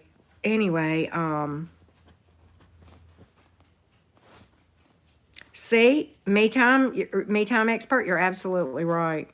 See, Nacho Mama, exactly. If you can call a fish stupid because it doesn't know how to climb a tree and it's going to spend its whole life thinking it's dumb, right? Hey, Isabella, thank you. Good to see you, love. Glad you are here. Yes, M. Hank, I know, right? See, Wendy, and I tell you, sometimes we forge bonds with animals and it doesn't seem to be linked with the depth is not in any way linked to the amount of time. Oh, that's so sweet of Beth. They're adorable. But I had a dog, y'all. An Australian Shepherd. I still can't hardly talk about him. His name was Edgar. And he passed away in May of 2019. And I had him for about 6 months. That was it. He was 2 when I got him, and I adopted him. He was severely epileptic. And I was working with the vet to get his seizures under control. And we thought we had it, right? We thought he was better with the medication because sometimes that can be something that has to be kind of adjusted up and down. And I could always tell when he was going to have a seizure because they start doing really strange things. And like he went to my pantry door was open and he went to my pantry and like he grabbed a bag of chips and he brought them like they were unopened. He wasn't wanting food. It wasn't that. He wasn't like, it was him being like out of it, because they can get real disoriented, right? And he started seizing. And there's a period of time where you have to get to the emergency vet. And this was like 2 o'clock in the morning. Well, okay, Edgar weighed about 60 pounds, right? He was a big boy. And I couldn't pick him up. Well, I called my daughter's father. Now, he and I divorced when my daughter was like about 1.5 years old, right? And, of course, at that time, she was, let's see, she would have been 13, 14, something like that. Okay, stop it. My dad's dog and my dog are fussing. Carolina, come back up here, babe. Come on. All right, so anyway. So Edgar... I knew he was fixing to seize. Hey, amazed Tara. Yes. So anyway, he started seizing, and of course I started timing immediately because there's really nothing you can really do except to try to keep them safe. And like the worst thing you can do is put your hand in their mouth to keep them because they'll bite you, not meaning to, right? And so you just have to let it, you just have to do what you can to keep them from like banging against something and hurting themselves. Okay. But you can't stop it. There's nothing you can do. And so at any rate, so the time passed to where I knew I had to get him to the vet ASAP. And I called my daughter's father, who at that time, she was with him this particular night. And he came running over because I couldn't pick Edgar up. He was there in like 10 minutes. He lived like 5 minutes from me. And I rode in the back seat with Edgar. And he never stopped seizing. And I was holding his head in my arms when he passed. And Edgar was, there was just a bond that I can't explain. And he was one of the most spiritual animals I've ever known. And even now, 2 years later, and on my Facebook timeline, I'll see memories, and I still cry when I can't help it. I just cry when I talk about him. And I don't know if it's because he was only 2.5 when he passed, maybe the way he passed. And I know everybody's different, but for me, when I lose my animals, if I know about it ahead of time, or if I have to have them euthanized, me time expert, I think you're probably right. But at any rate, I always, if I have to have them euthanized, okay, for me, and everybody's different. I'm not saying a different way is wrong, but like this is what I do. You're not crazy, Wendy. You're not. But what I do is I want to literally have their head in my arms, and because I feel like this, they held me up. It's my turn to hold them up, right? And to help them to transition in as peaceful of a way as possible, and to leave this part of their existence knowing without a doubt that I love them, right? Me too, Yvette. Me too. Me too. Oh my goodness, Isabella, that is beautiful. That is a beautiful thing to do. I have his paw print. I have Edgar's paw print. They made that for me. So anyway, y'all can tell what kind of a freak I am about animals. Let me tell you something. When my horse died, oh my goodness. My heart dog one of my 2 heart dogs, obviously Edgar too, but was a Siberian Husky, and I had to have her euthanized. She was 14, and I held her in my arms. My horse passed away from a brain aneurysm, and my daughter's father, we were married at the time, found her. And it was very sudden and unexpected. But she never knew what happened as far as that, because she never wrestled, she never fought, she never felt any pain. You can tell by the ground around horses whether or not they, struggle. And she literally dropped it. She was gone before she ever hit the ground. And so for that I was thankful. But it was a bad night. It was a real rough night. I don't know how we got on this subject, y'all. I'm so sorry. I didn't mean to be all that.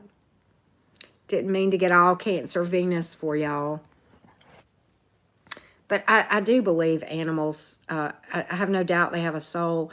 I believe that many times our soulmates manifest in that way. My heart horse was in her late teens. She was around 18. Her name was Misty, and she was cream colored with sky blue eyes. Sky blue eyes. And she had dapples. She was just... I have so many fond memories of her and us together. We were a team. Yep, they do have a different place in our heart, you're right. And thank you, Misty. Thank you so much, all of you guys. I'm a big animal lover. I am. I mean, I can't, I really am. They are childlike, but you know, they're wise. My God, they're so wise. They can see things we can't see. They can sense things about people many times too. They really can. They're highly spiritual many times, right? Yes, I know. She was gorgeous, LaTanya. She really was. I I tell you, Jenna LF, I had a cat. I've had a lot of cats, but there was this one cat, and she was just a rescue. And I named her Winnie, which the reason I named her that is because Winnie means faithful friend. And she was white and gray tabby, and she was just my, she followed me everywhere in the house. She was my cat. She loved me to death. And I miss her so much. She was a very small, petite. She never got huge. You know how some cats, you know, they can be different sizes, cats, when they're full grown. She never got to be really, really big. And she was just a cutie pie. Blooming orchid. Oh, how cute. Oh, it is tough. Oh my God, Mary. I'm so sorry. I am so sorry. You know what is interesting? Y'all ever seen how like animals choose certain family members or certain people? And that's who their person is. And they hang after that person even if like they were really bought like for a different member of the family or, you know, what have you. Like that's happened with my dogs. See, I think so. I agree, me time. They can choose you. Oh, so sweet, Jenny. See, my horse chose me. I had no plans of getting a horse. I was there visiting another horse that belonged to my then husband. He's a police officer and he was on the mounted unit at the time. And I met her there and I didn't even know she was available. She started following me around the pasture like a puppy dog. How many horses you know that follow humans? Then I find out that I didn't even know she was available for sale. I got attached to her. I started hanging out with her. And then the next thing I know, somebody's coming to look at her, buy her. I had never even seen her ridden before. I bought her. Sure did, before the guy could come look at her. Sure did. I said, nope, that's my horse. I get it. Wendy, it's amazing. They do choose you sometimes. I love that name, Psycho, by the way. But you know what's funny is at my daughter's father's house, my daughter has two cats there that are hers.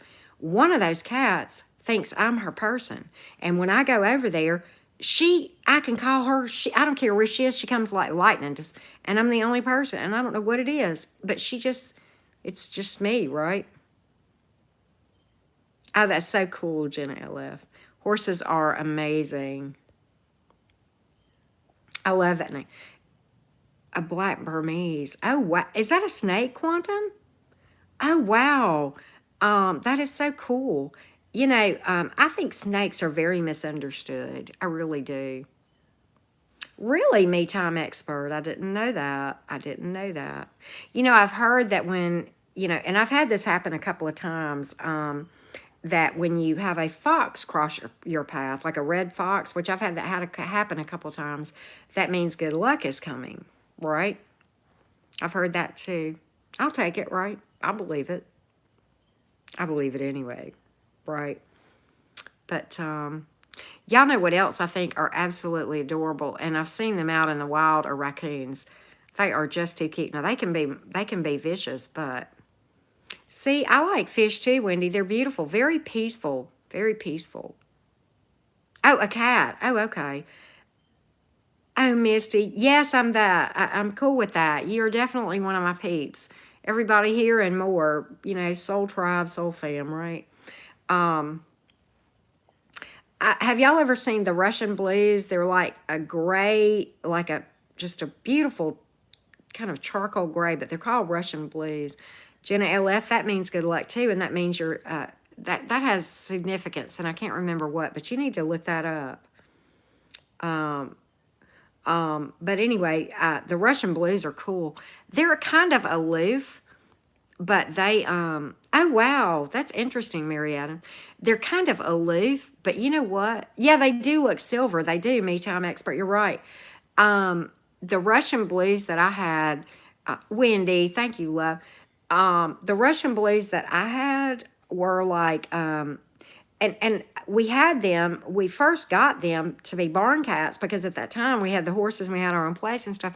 They are great, great mousers. I mean, they keep them away, you know. Oh, Zero, that's so cute. I love the Russian blues. They're beautiful. They are beautiful. You know, I find that the tabbies are generally like more affectionate generally, but that's not always true. I mean, it varies. But like Siamese are generally more aloof, and so are the Russian blues. That I don't know, Yvette, but it's worth looking up. It's worth looking up for sure. But I've got some video on my phone of a butterfly that this happened maybe about a year ago. I was out in nature, and this beautiful yellow butterfly literally stayed with me and followed me as I walked through the woods just for like a good 30 minutes and came really close, would like land almost on me, right? It was so cool like that. What were you saying? 20 or 30 raccoons. Wow. That is so cool, Rocket. That is so cool. Wow. Yes, they can be very verbal, Linda. You're right. The Siamese, they are smart. Oh my God, those Siamese cat. Well, they're all smart, but like in different ways. But the Siamese, man, they are clever. They are clever.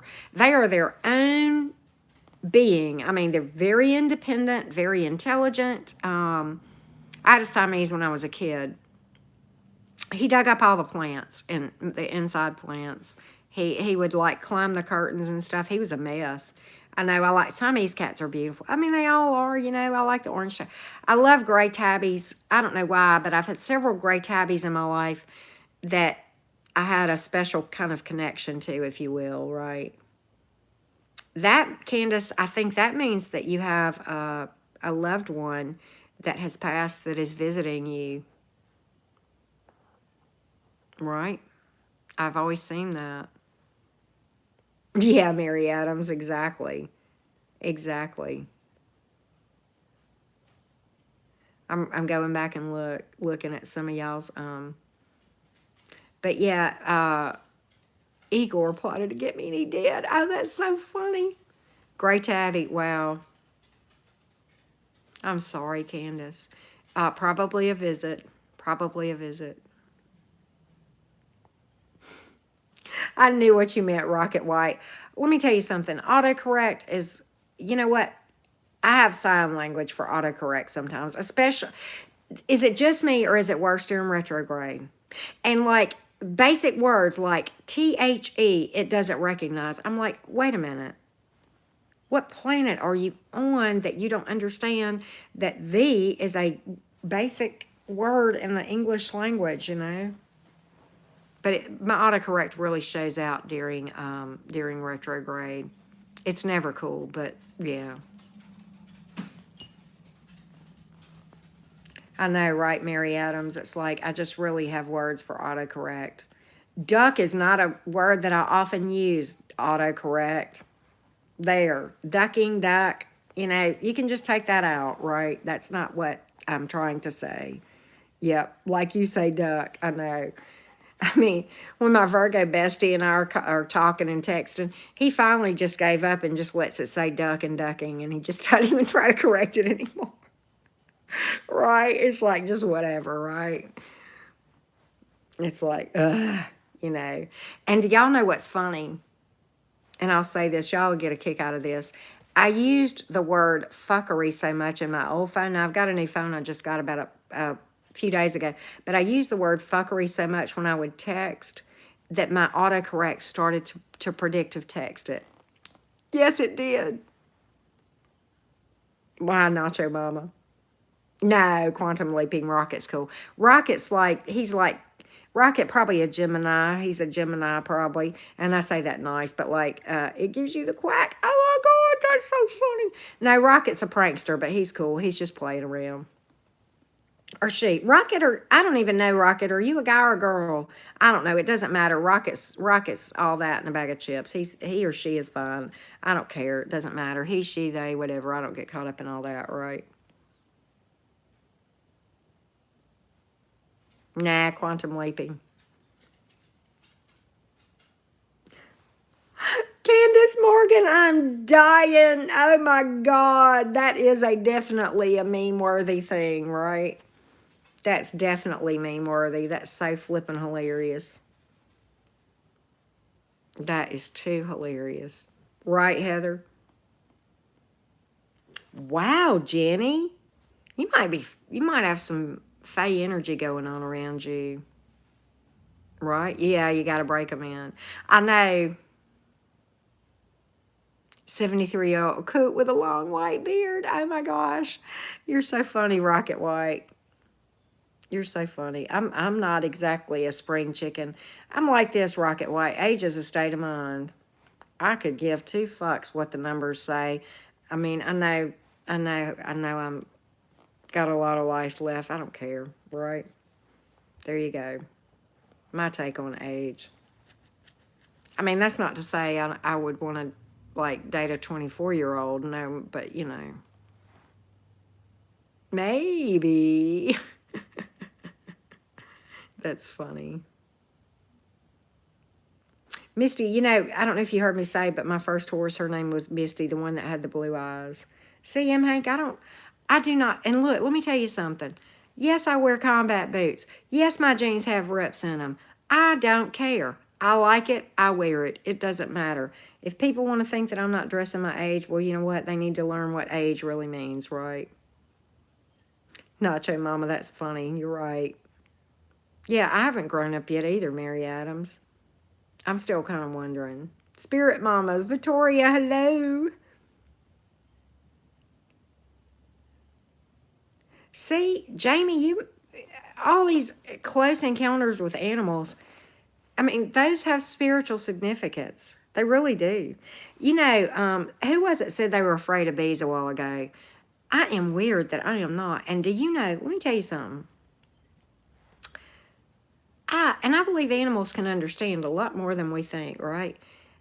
I, maybe about a month or a month and a half ago, I was out on my porch chilling, and a bumblebee came up and was, you know how bumblebees will kind of hover? And it hovered about 4 feet away from me. And it was almost like it was just hanging there for the longest time. And I started talking to it, and I said, hey, what are you doing? And I said, you're okay. I said, I'm not going to hurt you. I don't want you to hurt me, but you can hang as long. And I bet you that bee was there for a good 15 minutes in that one spot, never moved. I don't know what it means, but it's interesting, right? It's interesting. The black bees, right? My daughter is absolutely phobic about wasps. Wasps. That's hard to say. Wasps and bees and stuff like that. They don't really bother me. You know, when I was growing up, my granny, my mother's mother, she used to, now, old Southern woman, you have to understand, she used to say, don't swat at them, it'll make them mad, and then they'll come after you, which there's an element of truth to not swatting at them because you don't want to, you know, provoke them or what have you or make them feel threatened. But I generally find that, now wasps can be aggressive, but like bees and stuff like that, they can, oh, that's wild, LaTanya. JB, that's funny.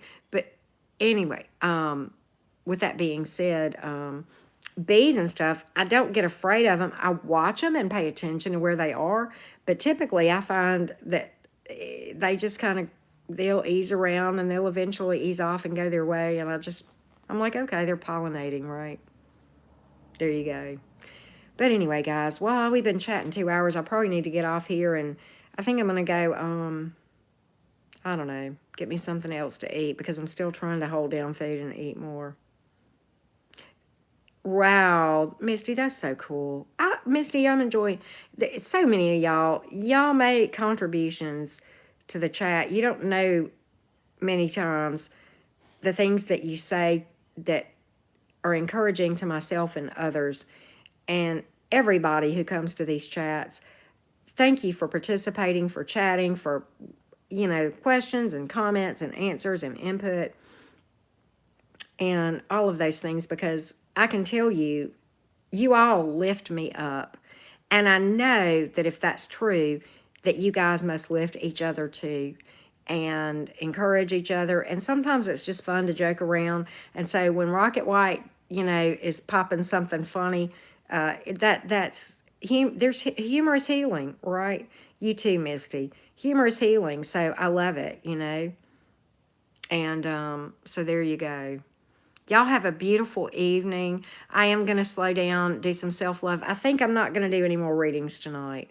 I think I'm just going to take it easy. You know what I mean? Yeah, I think it's a good atmosphere. You guys are amazing. And I just wish you all many, many blessings, continued learning, continued healing and ascension and great abundance to everybody who watched this and who will watch it going forward. Much love, everyone. I'm going to say good night, okay? Sweet dreams, y'all, to those of you that are about to go to bed soon.